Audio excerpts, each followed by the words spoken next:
తెలంగాణ ప్రభుత్వం రాష్ట్రంలో అంతర్రాష్ట్ర ఆర్టీఏ చెక్పోస్టులన్నింటినీ గత నెల 22న హుటాహుటీన ఎత్తివేయడంతో భద్రతకు ముప్పు వాటిల్లేటట్లు ఉంది. చెక్పోస్టుల స్థానంలో ఆటోమేటిక్ నెంబర్ ప్లేట్ రికగ్నైజేషన్ సాంకేతిక విధానాన్ని ప్రవేశపెట్టారు.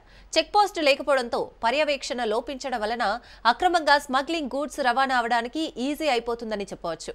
ఉమ్మడి ఆదిలాబాద్ జిల్లాకు మహారాష్ట్ర బార్డర్ వద్ద కిలోమీటర్లుంటుంది.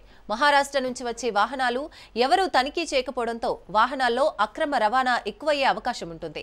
ఇది భద్రతకు చాలా ముప్పని తెలుస్తోంది. ఇదే విషయంపై మా ఆదిలాబాద్ జిల్లా ప్రతినిధి శ్రీనివాస్ మరిన్ని వివరాలు అందిస్తారు. తెలంగాణ రాష్ట్ర ప్రభుత్వం అక్టోబర్ 22న ఆర్టీఏ చెక్పోస్టులు హుటాహుటిగా మూసివేయడం జరిగింది. దీంతో ఈ చెక్పోస్ట్ మూసివేయడంతో అంతర్గతంగా మనకు భద్రతా ముప్పే అని చెప్పవచ్చు. ఎందుకంటే ఈ ఆదిలాబాద్ జిల్లా నిర్మల్ జిల్లాకు 100 కిలోమీటర్గా మహారాష్ట్ర బార్డర్ ఉంది. మహారాష్ట్ర బార్డర్తో ఉండటంతో అక్కడ వచ్చే వెహికల్స్ను ఎవరు కూడా పరీక్షించడం లేదన్న దాంతో ముప్పు వాటిల్లే మనకు పరిస్థితి ఉంది. ఎందుకంటే ఇప్పుడు మనం ఆదిలాబాద్ జిల్లా బోరత్ చెక్పోస్ట్ అందుకున్నాము. ఇక్కడ నుంచి రోజు కొన్ని వేల సంఖ్యలో ఉన్న వెహికల్స్ వస్తుంటాయి. ఎక్కువ శాతం లారీలు వస్తుంటాయి. లారీలు ఇవన్నీ వెహికల్స్ వస్తుంటాయి.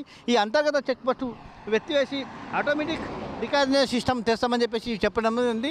కానీ ఇప్పటి వరకు కూడా అలాంటి కార్యాచరణ మనకు కనిపించడం. ఎందుకంటే ఇది గత నెల 22 తారీఖున చేసి ఈరోజు 29న ఇప్పటి వరకు కూడా అంతర్గత చెక్ పోస్టులు ఏర్పరచడం తీసేయడంతో ఇక్కడ భారీ వాహనాలు మనకు రావడంతో అంతర్గతంగా మహారాష్ట్ర నుంచి వచ్చే స్మగ్లింగ్ గూడ్స్ కూడా ఎవరు పట్టించుకోలేదు. ఈ ఆర్టీఏ ఆఫీస్ కార్యాలయం యొక్క పనితీరు ఏమిటంటే ఇక్కడ వచ్చే ప్రతి వెహికల్ని ఆపడం, అది ఉన్న వెహికల్స్ యొక్క బరువును కొట్టడం, వేబిల్ చూడడం, డేట్ అయిపోయిందా లేదా అన్ని ప్రతి ఒక్కటి అంశాన్ని చెక్ చేస్తూ వీటిని మనకు చెక్ చేస్తూ ఉండడంతో కొద్దిగా స్మగ్లర్ కూడా భయపడే అవకాశం ఉండేది. కానీ ఇప్పుడు అంతర్గత చెక్ పోస్టులు లేకడంతో వాళ్ళు యథేచ్ఛగా వస్తున్నారని చెప్పేసి అంటున్నాం. గత నెల నుంచి ఇప్పటి వరకు కూడా ఎలాంటి కార్యాచరణ చేయకపోవడంతో ఇక్కడ ఉన్న పరిస్థితి మనకు ఏర్పడుతుంది.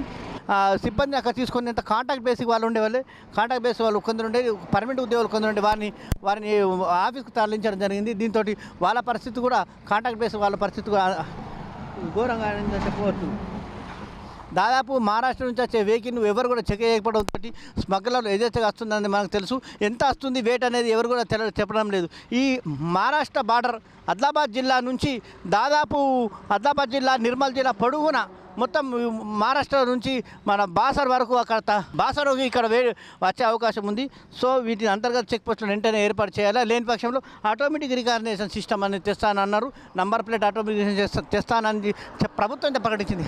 ఇక్కడ ఆర్టీఏ ఏజెంట్లు అవినీతికి పాల్పడుతుందని ఒకసారి ఏసీబీ వాళ్ళందరూ రైడ్ చేయడం, వీళ్ళు అవినీతికి పాల్పడరన్న ఒక ఉద్దేశం కొద్దీ వీళ్ళు తీసేయడం జరిగింది.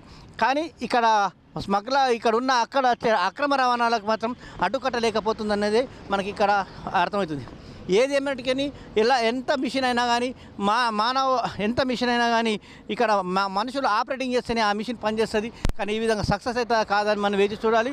ఏది ఏమిటికని ఇప్పుడున్న ఈ పరిస్థితుల్లో ఈ చెక్ పోస్టులు ఏర్పాటు చేసి ఆర్టీఏ ఏర్పరిచి అన్ని వాహనాలను నిబంధన ప్రకారంగా వేబిల్లు చెక్ చేస్తూ అన్నీ చేస్తేనే సరైన పద్ధతి ఉంటుంది. అంటే అంతర్గతంగా ముప్పు ఏర్పడదని చెప్పేసి మనకు తెలుస్తుంది. ఇది ఇక్కడ ఉన్న పరిస్థితి. కెమెరామెన్ అశ్వక్ తోటి శ్రీనివాస్, ఆదిలాబాద్ నుండి.